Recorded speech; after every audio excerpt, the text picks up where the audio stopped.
안녕하십니까. 어째 오늘 좀 뭔가 달라진 것 같다. 오늘 내외가 아니라요. 이게 다 뜻이 있습니다. 뭐지? 우리가 이제까지 조금 편한 관계다 보니까 편한 말투로 방송을 했는데 이게 약간 좀 부담스럽다는 우리 시청자님들의 뜻이 있어서 오늘부터 깍듯이 이제 존대로 방송을 하기로 했습니다. 아, 또 공적인 장소니까. 안녕하십니까. 아유, 아이고, 반갑습니다. 인사 두 번 하면 안 되는데요? 아우, 그러니까요. 되게 어색한데요, 이게? 예. 아니, 이게 우리가 네. 사실은 모빌리티 과외 버전이니까 네. 사실 이렇게 편하게 이제 주고받는 관계 속에서 그 시장에 대한 뒷이야기, 예. 종목에 대한 뒷이야기부터 뭐 전반적으로 이렇게 살펴보는 이런 것들인데 왠지 모르게 약간 방송적인 방송 느낌? 약간 비즈니스 느낌? 비즈니스 느낌인데요, 이게? 한번 가보죠, 아무튼 그러면 새롭게. 네네. 우리가 또 지난주 방송일에 LG전자를 다뤘는데 네, 그게 또 맞아요. 어제 월요일에 이게 또 급등을 했더라고요. 네, 상당히 좀 이러한 부분에서 LG전자가 삼성전자보다는 훨씬 모빌리티 쪽에서는 강점을 가지고 있다. 그리고 애플카 기대감도 있을 수 있다라고 얘기를 해 그렇죠. 주셨잖아요. 그런 부분이 있었는데 어제 그러한 부분이 잘 반영이 되었던 것 같아요. 역시 최고십니다. 운이 좋았습니다. 아유, 이게 되게 어색한데 네. 뭔가 합을 맞춰봐야 될 것 예. 같아요. 진행을 그냥 오늘은 꿋꿋이 좀 해 보도록 네, 할게요. 그렇죠. 요즘 시장 진짜 별 볼 일 없잖아요. 네, 시장 근데 어려워요. 그 속에서도 의외인 점이 자동차주들이 의외로 꿋꿋하거나 아니면 방어를 하거나 또 상승하는 모습도 나타나더라고요. 꾸준히 알게 모르게 소리 소문 없이 올라오는 쪽이 자동차예요. 왜냐하면 주목을 했었던 것이 반도체. 네. 반도체가 올라오게 되면 전차 장세라고 얘기를 하잖아요. 자동차 같은 경우에도 같이 올라오는 모습이 나타나는데 특히나 이제 그동안에 우리가 SK 하이닉스를 중심으로 삼성전자 이런 쪽을 주목을 해보았다면 이제는 LG전자를 중심으로 LG 이노텍을 필두로 이런 현대차, 기아 같은 이런 자동차주까지 확산이 되는 모습이고 우리가 지난번에 그 데이터에 대해서 점검을 했잖아요. 12월 1일 날 정확하게 그때 데이터 점검했을 때 11월 1일부터 11월 31일까지 관련 데이터를 점검을 했고 그때 중요한 포인트가 두 개 있었죠. 재고 일수 줄어들었다. 그렇지. 1번은 드디어 반도체 재고 일수가 줄어든 게 아니라 늘어났다. 9개월 만에 증가하는 모습이 나타났었다. 네. 그게 첫 번째였고 재고 일수가 증가했다는 것은 반도체 관련되어 있었던 공급 부족 문제가 해결될 만한 실마리가 잡히고 있다. 그리고 두 번째는 9월을 저점으로 물론 전년 대비해서 줄어들긴 했지만 자동차 판매 대수가 10월, 11월 증가하는 모습이 나타났었다. 그런 모습 때문에 이제 자동차도 봐야 되는 것 아닌가 하는 부분 자체를 점검을 했었죠. 예, 선생님 복습시켜 주셔서 감사합니다. 아유, 감사합니다. 예. 제가 또 네. 모아온 호재를 좀 보면 네네. 기관 쪽에서 운수장비 업종 매수가 들어오는 것도 심상치 않고 12월 달에 현대, 기아 국내 공장 출고 판매 증가할 거라는 전망 그리고 또 내년에 신차 가격도 증가할 거라는 전망이 있더라고요. 가격은 올라갈 수밖에 없을 것 같아요. 지금 이제 안 오른 거를 찾기가 힘들 것 같고 정부 측에서는 인플레이션 우려 때문에 이런 전기나 가스 이런 유틸리티 가격 같은 경우는 좀 제어할 수가 있지만 민간 기업 쪽에서 진행을 하고 있는 최근에 뭐 라면 가격이나 그리고 우리가 먹는 심지어 새우깡 블랙이 나왔는데 새우깡 가격이 2,300원? 나 처음 이거 보았을 때 눈을 의심했는데 새우깡이 2,300원인 시대에 살고 있으니까 당연히 자동차 가격도 금옥강. 올라갈 수밖에 없겠죠. 네. 최근에 보니까 자동차 가격도 평균적으로 7% 이상 올라가는 부분이 있고 그리고 전기차 관련된 보조금도 이제 축소가 되는 부분이니까 소비자 입장에서는 이런 부분이 또 부담으로서 작용할 수밖에 없는 부분이겠죠. 그래도 또 차를 살 거란 말이죠. 안 살 수가 없는 거죠. 예, 이런 분위기 속에 자동차주 내년도 전망 좋을 것 같습니다. 그래서 저희 특집으로 오늘 또 현대차, 기아 한번 다뤄보도록 하겠습니다. 현대차부터 볼게요. 벌써 프리뷰가 나왔더라고요. 중고차 가격 상승해서 금융 부분 생각보다 괜찮았다는 거. 그리고 현대차 해외에서 또 그렇게 잘 팔립니다. 그리고 쌓여둔 재고가 감소해서 한 대당 공헌이익을 방어했다는 거. 근데 또 반대로 나쁜 점도 있어요. 이 재고 감소 방금 제가 얘기를 했잖아요. 이게 오히려 판매 감소로 이어져서 그럼 어떻게 해요? 영업이익이 줄어들 수 있겠죠. 그리고 환율이 굉장히 중요한데 워낙 강세, 경쟁 강화된 점은 리스크 요인이다. 이렇게 KB증권에서 현대차에 대한 리포트를 내놨는데 자, 여기서 질문이 있습니다. 왜 그 주식의 역사는 반복된다고 하잖아요. 그렇죠. 이사님도 기억나실 거예요. 분명. 차화정? 2021년 그거 너무 오래 너무 갔고 오래 갔나? 2021년 그렇죠. 1월 달에 애플카 이슈로 자동차 관련주가 이렇게 올랐잖아요. 혹시 반복될 가능성은? 있겠죠. 분명히 있겠죠. 그러니까 당시에 11월부터 12월까지 작년으로 시기를 잠깐만 거꾸로 되돌려보면 약 1년 전이었죠. 11월, 12월 달에는 당시에 삼성전자, SK하이닉스가 역사적 고점, 삼성전자 62,000원을 뚫고 올라서면서 당시에 거침없는 상승이 나타났었죠. 한 두세 달 동안에 거의 삼성전자 같은 대형주가 거의 한 40에서 50% 올라왔으니까 그럼 말 다 한 거죠. 지수가 올라갔고 반도체 중심의 시장이 나타났었고 그 바통을 이어받은 게 12월 중순부터 이제 1월 말 2월 초까지는 바로 자동차였어요. 그때 뭐가 있었냐면 말씀하셨던 LG전자를 필두로 한 애플과 관련 이슈가 있었고 네. 현대차의 이 GMP 관련된 플랫폼 관련돼서 세계에서 폭스바겐 다음으로 출시하는 부분이 있었고 그러면서 이제 이런 친환경차에 대한 기대감 이런 부분이 나타났었죠. 당시에 이제 아이오닉 5, EV6 이런 그 발표에 대한 기대감까지도 같이 실리면서 이제 친환경차 시장의 주도 섹터로서 부각이 되었다가 2월 초에 애플카에 대한 기대감이 실망감으로 바뀌면서 아하. 그때서부터는 한 10개월 싸늘해졌습니다. 넘게 지금 쭉 떨어지는 모습 아하. 이런 부분이 나타났었죠. 네. 누구는 스키 슬로프에 빗대더라고요. 계속해서 떨어지는 모습 나오고 한 번 이제 범프라고 하죠. 네. 한 번 이렇게 살짝 올라갔다가 다시 또 떨어지는 모습. 그게 또 요즘이네요. 그렇죠. 그러다가 6월 달에 그러한 모습이 나타났었고 음. 당시에 이슈는 뭐였냐면 그때 올라갔을 때는 드디어 차량용 반도체 공급 부족 이슈가 해소가 될 수 있다는 부분이 5월 포인트였고 보릿고개 기억납니다. 그쵸. 그러면서 6월 달 넘어갔을 때 그런 부분이었었고 그때 당시에 포인트는 뭐였냐면 5월 달을 기점으로 차량용 반도체의 이제 그 공급 부족의 피크 아웃이 지난다. 6월부터 풀릴 수 있다. 이것 때문에 6월 달에 잠깐 올라갔었는데 당시에 포인트가 델타 변이는 생각을 못 했던 거죠. 그러면서 델타 변이가 확산이 되면서 말레이시아 공장 그쪽이 후공정 처리하는 쪽이잖아요. 그쪽이 문 닫기 시작을 하면서 다시 꺾였었고 이게 10월 달 들어서 다시 올라오니까 그때 포인트는 뭐였냐? 델타 변이가 이제 또 한풀 꺾였다 이러고 있는데 지금 오미크론이 다시 또 하나 변수로서 작용하고 있는 부분을 또 점검을 해봐야 돼요. 그렇기 때문에 우리가 이런 것들이 계속 반복이 되는 부분이고 예상치 못했던 악재들이 이름만 달리해서 계속해서 나타나고 있는 구간이니까 항상 우리가 예의주시하되 그래도 지금 현재의 분위기는 나쁘진 않다. 왜? 오미크론이 결국 우세종이 되면서 이제 코로나 종식이 가까워질 수 있다는 분위기가 형성이 되면서 미국에서도 이제 이런 리오프닝 관련된 종목들의 변동성 자체는 크게 나타나지만 그래도 2022년은 기대해 볼 만하다는 기대감 자체가 있잖아요. 네. 그러면서 내구재 판매 이런 쪽도 증가할 수가 있기 때문에 대표적인 이런 자동차 이런 쪽 같은 경우에도 당연히 올라올 수가 있는 부분이죠. 이런 것들을 종합적으로 고려를 해보면 현대차 뭐 호재와 악재가 막 섞여 있는 분위기 속에서 일단 포인트는 4분기 실적 같은 경우에는 일정 부분 선방을 할 수 있을 것이다.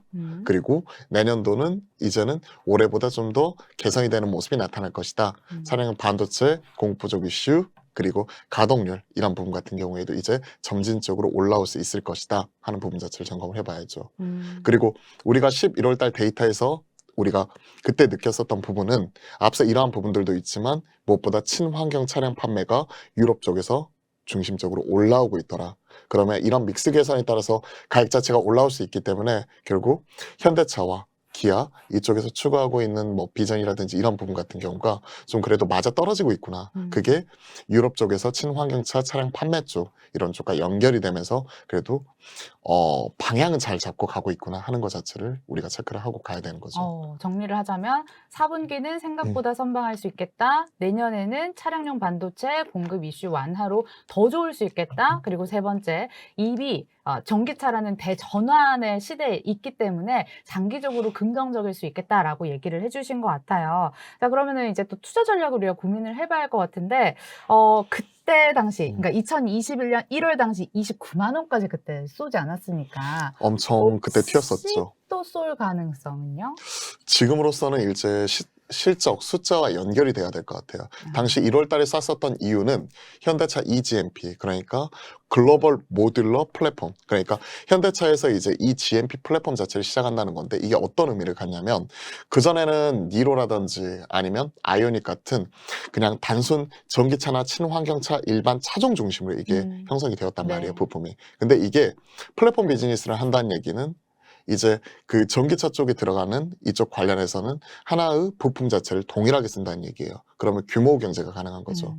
아이오닉도 들어가고 뭐 니로에도 들어가고 그리고 관련되어서는 이제 아이오닉 브랜드를 통해 가지고 이런 것들을 일원화시켰기 때문에 이런 관련 플랫폼 비즈니스가 연결이 되는 부분이 현대차가 천명을 한 부분이었고 이게 시장에서 많이 먹혔다는 거죠. 네. 당시 기억이 나는데 1월 그날 첫 번째 거래일 날 아마 1월 4일로 기억을 해요. 1월 4일 날 그때 당시에 이제 현대 위아가 시작하자마자 바로 VI 걸렸었고 우와. 그때 20% 넘게 올라갔었고 맞아. 그걸 따라서 현대 모비스 같은 경우도 그때 급등을 하면서 1월 첫날에만 당시에 그 두 종목이 뭐 한 20%대까지 막 급등을 하는 모습이 나타났었단 말이에요. 그러면서 이런 부품주 그리고 완성차 업체 그리고 그 밑에 단에 있는 그 신규 부품주 찾기 그러니까 현대차 1차 벤더뿐만이 아니라 2차, 3차 벤더까지 우리가 수혜주를 찾아야 된다. 그리고 이 GMP 관련된 종목이 무엇일까? 너희 친환경차 하는 거야? 새로 그랬을 합니다. 경우에 기존에 있었던 자동차 부품주는 완성차 업체가 원래 밸류가 우리가 PER 밸류 관련해 가지고는 6, 7배였어요. 완성차. 많이 받아봐야 당시 현대 모비스가 7, 8배 받았던 거고. 왜냐하면 결국 이제 앞으로 나타나는 신성장 먹거리를 통과를 하다 보니까 모비스는 많이 받았었던 거고 그렇게 되면 완성차가 그 정도였기 때문에 부품주 단에서는 밸류 자체가 제한이 될 수밖에 없었어요. 돈을 잘 벌더라도 4배, 5배 PER 밸류가. 그런데 이 밸류에이션 자체를 깨 부술 수 있는 게 바로 현대차 eGMP 그리고 이런 친환경차 관련된 성장에 모멘텀이었죠. 대한 기대감을 심어준 거죠. 그쵸. 같은 돈을 벌더라도 밸류에이션 자체가 4배, 5배를 받는 것과 이게 친환경차 부품으로 새롭게 재평가가 되면서 20배씩 받는 것과는 차원이 틀린 거죠. 똑같은 돈을 벌더라도 밸류에이션 자체가 시장에서 5배 넘게 평가될 수 있는 그 기반을 만들었다는 측면에서 되게 올해 1월달이 의미 있는 그런 시기였던 것 같아요. 근데 이제 지금 이러한 부분 자체를 이제 숫자로서 증명해야 되는 시기가 다가온 게 그런 기대감이 이미 어느 정도 반영이 된 이후에 올 한 해 내내 성적표 자체는 사실 실망스러웠고 그러니까 친환경 관련해 가지고 런칭한 부분과 유럽 시장, 미국 시장 이런 부분 침투하는 부분 자체는 오케이. 국내 시장에서도 우리가 EV6라든지 아이오닉 5가 우리가 도로에서 많이 보이고 있잖아요. 침투하는 것 자체는 오케이. 근데 이제 그런 기대감이 반영되는 초기 국면 자체는 지난 부분이고 이제부터는 실적이라든지 숫자라든지 이런 부분으로 뭔가 증명을 해줄 수 있는 기업들이 필요하다. 그리고 그러한 부분에 있어서 선두는 당연히 완성차 업체인 현대차와 기아가 해줘야 되는 부분이고 그리고 그 부품주 단에서 분명히 스타 기업들 이런 부분도 탄생을 할 수 있을 것 같다. 왜냐하면 기아가 올해 가장 큰 변화가 기존의 기아차였다면 자동차를 빼버렸잖아요. 네. 그러면서 이제 종합 플랫폼 기업으로서 변모하는 모습 단순히 자동차만을 판매하는 게 아니라 공유경제 시대에 넘어가면 자동차 말 그대로 이런 부분을 제조를 한 이후에 이런 것들 관련해서 뭐 렌트하는 서비스를 한다든지 아니면 뭐 렌트뿐만이 아니라 자율주행 쪽이라든지 관련 플랫폼 관련 기업으로서 변신할 수 있는 부분이고 그런 부분을 종합적으로 하기 위해서 CI 코퍼레이트 아이덴티티에서 이제 차를 빼버리고 기아로 변모를 했잖아요. 그런 것 자체가 상당히 의미 있는 부분이에요.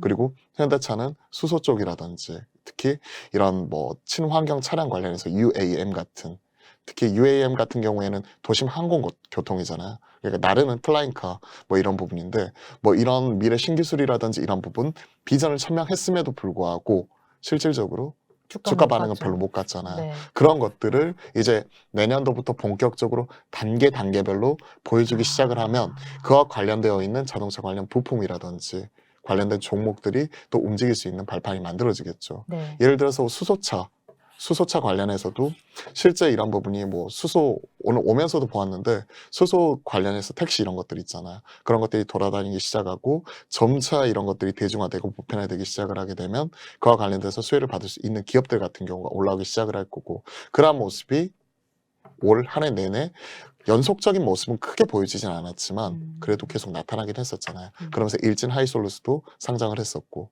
수소 저장 탱크를 만드는 그런 것처럼 예를 들어서 UAM이라든지 그리고 이제 내년도 아이오닉 6가 나오겠죠. 아이오닉 6, 뭐 EV6가 아니라 EV 뭐 7 이런 식으로 나올 것 같은데 이런 식으로 나오게 되었을 때 그와 관련돼서 수혜를 받을 수 있는 기업들 이런 쪽 같은 경우도 지금부터는 준비가 필요한 시기죠. 네. 워낙 또 현대차가 미래 성장 동력으로 벌이고 있는 일이 많기 때문에 다각도로 얘기를 해주셔서 조금 헷갈리시는 우리 시청자분들도 계실 텐데 그냥 이렇게 생각하시면 됩니다. 현대차가 지금 미래 성장 동력으로 UAM, 뭐 로봇 뭐 이런 쪽을 그쵸, 밀고 로봇. 있거든요. 이걸 내년에 얼마만큼 구체화되는지, 그러니까 꿈을 현실화로 이뤄가는지를 여러분들 목격을 하셔야 될 것 같고요.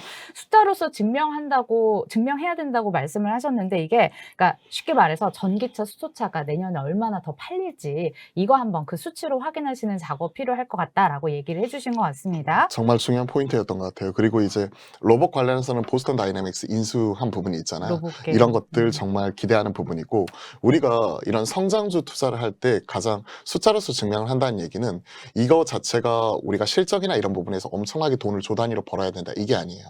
지금 현재 성장률이 그 중요하구나. 성장률 자체가 중요한 거죠. 예를 들어서 이거예요. 전기차 시장 지금 침투율 같은 경우가 지금 하이 싱글 정도 될 것 같은데 미드 싱글이라든지 한 7% 정도 되나요? 근데 이런 거죠. 기존에 전기차 시장의 방향성 자체가 맞다. 그리고 현재 시장의 침투율이 1%다. 근데 이게 5%대까지 올라가면 그 수치 자체는 얼마 늘어난 것 같지는 않지만 1%에서 5% 올라가면 시장은 얼마나 커진 거죠? 5배. 그렇죠. 일이랑 그러면 5랑 숫자 별 차이도 안 나는 별 것 차이는 안 같은데. 나는데 5%에서 10% 올라갈 때는 2배. 똑같이 올라갔을 때도 2배. 아, 그렇죠. 그렇기 때문에 지금은 침투율이 문제예요. 침투율이 문제고 그런 부분에 있어서 숫자 자체, 그 볼륨 자체는 그렇게 커지지 않을지라도 그 방향성 자체를 맞게 가져가면서 얼마만큼은 초기 국면에서 마켓 셰어를 빠르게 가져올 수 있는가 이 싸움인 것 같아요. 그때 그 주도적인 키를 누가 쥐고 있는가 이런 부분이 가장 중요한 포인트니까 숫자를 볼 때 단순히 돈을 많이 벌었냐 안 벌었냐 이게 중요한 게 아니라 그에 따른 성장률 자체를 보는 거죠. 시장에서 얼마만큼 주도적인 역할을 하고 있고 숫자의 성장 이런 부분이 얼마만큼 나타나는지 그게 중요한 것 같아요. 네, 단순하게 뭐 판매 대수만 보실 게 아니라 판매 대수도 중요하고 침투율이랑 그쵸. 마켓 성장률 셰어. 이게 중요할 것 같습니다. 여러분들 수치 보실 때 분석 잘 하셔야 될 것 같고요. 자, 마지막으로 또 저희가 항상 하는 게 5글자로 표현하는 거 있지 않습니까? 거기에 존댓말까지 들어가야 돼요? 아니, 뭐 마지막에 요, 하세요. 다 뭐 이다. 이렇게 끝나야 돼요? 다 낚아. 다 낚아? 아니요. 그거는 괜찮고요. 네. 5글자로 표현하자면 뭘까요? 현대차. 내년의 기대? 내년을 보자. 안 그래도 그거 생각을 하고 있었는데. 이제 생각이 조금 비슷해지고 있습니다. 그러니까 비슷해지고 네, 있어요. 사대가 선생님 맡고 열심히 있어요, 따라가고 지금. 있습니다. 네. 네. 자, 이번에는 기아 보도록 할게요. 12월 6일 리포트였고, 목표 주가를 또 하향했던 리포트였던 네. 터라 좀 병주고 약주고라는 생각이 들었어요. 네. 자, 먼저 병준 거. 목표 주가 13만 원으로 하향시켰죠. 4분기 영업이익도 내려서 전망했어요. 기존에 전망했던 것보다 7.8% 하향시킬 거라고 하더라고요. 그러니까 이유는 오미크론 확산으로 불확실성을 주가에 반영을 해야 된다라는 입장이었고 글로벌 판매가 3분기보다 또 4분기가 둔화될 전망이라서 병을 줬고 약주고도 있습니다. 약주고는 뭐냐면 정상화 국면에서 현대차 대비 기아의 수익성 개선폭이 상대적으로 빠르고 클 것으로 판단해서 완성차 탑픽을 찍었거든요. 참고로 삼성증권도 기아를 2022년 탑픽으로 제시를 했어요. 자, 여기서 질문. 왜 키움증권은 정상화 국면에서 현대차보다 기아를 더 선호했을까요? 멀티플 측면에서 그런 부분 자체를 항상 이제 현대차 대비해서는 기아차가 좀 더 유리하다는 부분 자체를 계속 가져갔던 것 같아요. 그리고 사실 뭐 그동안의 그 관련 리포트들 저도 쭉 이렇게 살펴보면 11월, 12월 달까지 그 완성차 탑픽은 거의 기아였어요. 그리고 멀티플 차이도 그렇게 크게 높지는 큰 차이는 아니었었거든요. PBR 기준으로 이런 거 보았었을 때 잘 기억은 안 나지만 그 차이 자체가 사실은 소수점 0. 몇 프로 차이 뭐 이 정도 차이였었던 걸로 기억을 하는데 네. 그 부분 자체가 그렇게 크지 않은데 일본은 멀티플 관련된 이슈 이런 자, 부분이 여기서 있었고 또 그 주린이들 계실 수 있어서 멀티플 해석 좀 해주세요. 멀티플은 우리가 배수라고 표현하는 거죠. 배수인데 밸류에이션 우리가 측정을 할 때 대표적인 게 PER 밸류에이션, PBR 밸류에이션. 네. 그러니까 현재 시장에서 나타나고 있는 주가와 이거를 이익과 비교를 하느냐, 순이익과 비교를 하느냐, 아니면 장부 가치와 비교를 하느냐. 순이익과 비교를 하는 것 자체는 PER, 어닝과 비교를 하는 거고, 네. 그리고 PBR은 북밸류와 비교를 하는 거죠. 네. Price to Earning Ratio, Price to Book Value Ratio 뭐 이런 쪽이니까. 근데 그 장부가 대비 이런 부분 자체를 평가하는 부분도 있고, 그리고 이익 기준으로 평가하는 부분도 있고, 이런 부분을 보았는데 이익이 감익 구간에서는 사실 PER 자체가 많이 맞진 않아요. 왜냐하면 이익 자체, 미래 이익에 대한 전망치를 기준으로 현재 시가 대비해서 싸다 비싸다를 표현을 하는데 미래 이익 전망치가 불투명하게 크게 흔들리는 과정 속에서는 누가 이걸 PER 자체가 예측하냐 이거죠. 예측하기 어려운 부분이죠. 그렇기 네. 때문에 크게 변하지 않은 장부가 기준으로 현시점에서 얼마냐 이런 것들을 표현하는 부분이고 네. 제가 보았었던 리포트나 이런 부분 관련해서는 PBR 기준과 아, PBR로 이런 부분을 좀 비교하는 부분에서 일단 이런 멀티플상 밸류에이션 메리트는 기아 쪽이 좀 더 높았다. PBR상 기아 메리트가 현대차보다 더 높았다. 네, 그런 부분이 사실은 숫자적인 측면에서도 보면 항상 이제 올 한 해 내내 항상 나타났었던 기조였어요. 그럼 선생님도 동의하세요? 저도 현대차, 기아 사실 이런 부분을 보게 되면 개인적으로는 기아에 대해서 계속 얘기를 하는데 마음은 현대차가 더 간다고 해야 될까? 요즘에 그렇고 있어요. 왜냐하면 최근에 그 미국 유럽 시장 11월 데이터를 보더라도 뭐 둘 다 특히 침투율 자체가 높게 나타나긴 했지만 아이오닉 5 이런 쪽 같은 경우가 좀 더 침투율 이런 것들도 올라가고 있고 친환경차 관련해 가지고 PBV라고 하는 그러니까 그 목적에 맞는 차량을 제조하게 되는 이런 플랫폼 관련 비즈니스를 하고 있는 기아 쪽 이런 쪽 같은 경우도 있지만 개인적으로는 현대차가 이제 향후의 방향성이라든지 이런 부분을 좀 더 제시할 수 있을 것 같아서 개인적인 성향은 현대차에 가깝다. 그리고 이번에 우리가 현대 글로비스 같은 경우에도 현대 글로비스가 아니죠. 현대 엔지니어링 내내 상장 얘기를 하고 상장되죠. 있거든요. 네. 그러다 보면 또 현대차 지배구조 개편 뭐 이런 부분 얘기 나왔었을 때도 지배구조 개편 네. 생각해야 되구나. 현대 모비스, 글로비스, 현대차 이런 연결고리가 어떻게 나타나게 맞네요. 될까 네. 이런 부분도 같이 고민을 해보게 된다. 네. 그러니까 이러쿵저러쿵 해도 결국 선택의 문제인 것 같은데 현대차, 기아 개인적인 선호는 그냥 개인적으로 그냥 대장인 현대차 네. 이 부분이 좋은 것 같아요. 저는 좀 생각이 다릅니다. 왜냐면요, 저는 빠르고 크게 움직이는 걸 되게 좋아해서, 그러니까 주가 그 움직이는 측면에서. 방향성은 똑같아요. 그래도 휴 이렇게 움직이는 거 좋아하는데, 그래서 기아가 조금 더 낫지 않나라는 그냥 이렇게 하찮은 생각 한번 보태봅니다. 그렇게 하면 차라리 부품주에서 현대 위아가 좀 더 이렇게 움직이죠. 네, 선생님. 현대차 그룹에서 좀 더 공부 열심히 하겠습니다. 다이나믹하게 움직이는 거 뭐 이런 것들도 체크를 해봐야겠네요. 네. 부품주도 찾아봐야 될 것 같아요. 그렇게 본다면. 그래요? 아니, 오늘 그러면 5글자 듣기 전에 질문이 있어요. 그걸 하자고요. 지금 네. 계속 부품주, 수혜를 받아볼 수 있는 부품주를 찾는 게 중요하다라고 얘기를 하셨는데, 사실 부품주는 저희가 첫 방송 때 얘기를 정말 자세히 잘해주셨거든요. 네. 그때 토픽이 현대 위아였죠. 가격적인 측면에서 현대 위아. 네, 그리고 그 외부 벤더 쪽에서는 만두. 만도. 그러면은 뭐 다 나왔네요. 이거 부품주까지. 부품이고 그 다음에 미국 쪽 관련된 투자 이런 쪽도 얘기를 하고 있는데 이쪽에서 항상 첫 손가락으로 꼽히는 것이 SL. SL, SL이 이제 LED, 라이트. LED 이런 쪽이 전기차로 넘어가면 넘어갈수록 관련되어서 이제 전장화되는 부분도 많아지고 네. 특히 이런 그 LED 관련된 램프 이쪽 같은 경우에도 사용처 이런 부분이 크게 증가를 하는 부분이고 특히나 이런 부분이 디자인적인 부분에 크게 사용이 되면서 최근 SL 같은 경우도 꾸준히 주목을 받고 있는 쪽이죠. 자, 부품주로 현대위아, 만두, SL 다시 언급해 주셨고 관련한 내용 궁금하신 분들은 저희가 첫 방송 때 자세히 얘기를 했거든요. 네. 다시 한번 다시 보기를 통해서 확인하시면 좋을 것 같고요. 기아에 대해서 제가 마지막으로 조금만 더 찾아본 거, 공부한 거 또 우리 시청자분들께 풀어드리자면 저도 공부할게요. 아니에요. 왜 말씀해 주세요. 그러세요? 모르니까 부담스럽게. 당연히 계속 공부해야 돼요. 네. 2022년 1월에 니로 2세대 출시 예정이 있거든요. 이거 신차 효과도 받아볼 수 있고 아까 현대차처럼 전기차 전환을 빠르게 잘 진행하고 있다는 점도 눈여겨보시고요. 그 우리가 기타 등등으로 취급받았던 신흥시장 있지 않습니까? 특히 인도 시장에서 기아의 차가 그렇게 잘 팔리고 있다고 해요. 안 되는 중국에서 매각도 잘 진행을 하고 있고 그러니까 공장 매각을 잘 진행을 하고 있고 네. 현대차와 마찬가지로 카 인플레이션 국면에서 우호적인 환경이 돋보인다 정도로 한번 긍정적인 포인트 정리를 해보겠습니다. 기아도 5글자로 저희가 정리를 한번 해볼게요. 5글자로요? 나 기아도? 이거 할 수 있겠다. 저는 나는 현대차, 나는 기아다. 먼저 다 얘기를 해주는데 그러면 너무 제가 형 따라가자. 형 따라가자. 형 따라가자. 오, 복합적인 내용을 다 방향성은 똑같으니까. 함축했네요. 예. 그쵸. 기아 큐모터스 화이팅. 자, 마지막으로 네. 이번에는 LG노텍 보겠습니다.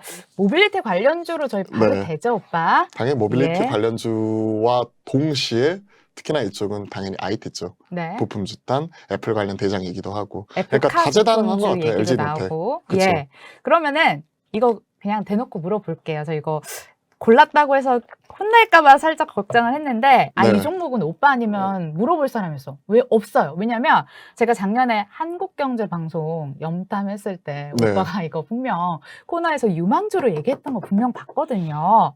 근데 사실 작년 같은 경우에는 어떤 모든 종목들 다 올라왔죠. 아유, 그냥 1년만, 1, 2년만 묵혀놨어도 지금 이거 보세요. 이 그쵸. 차트.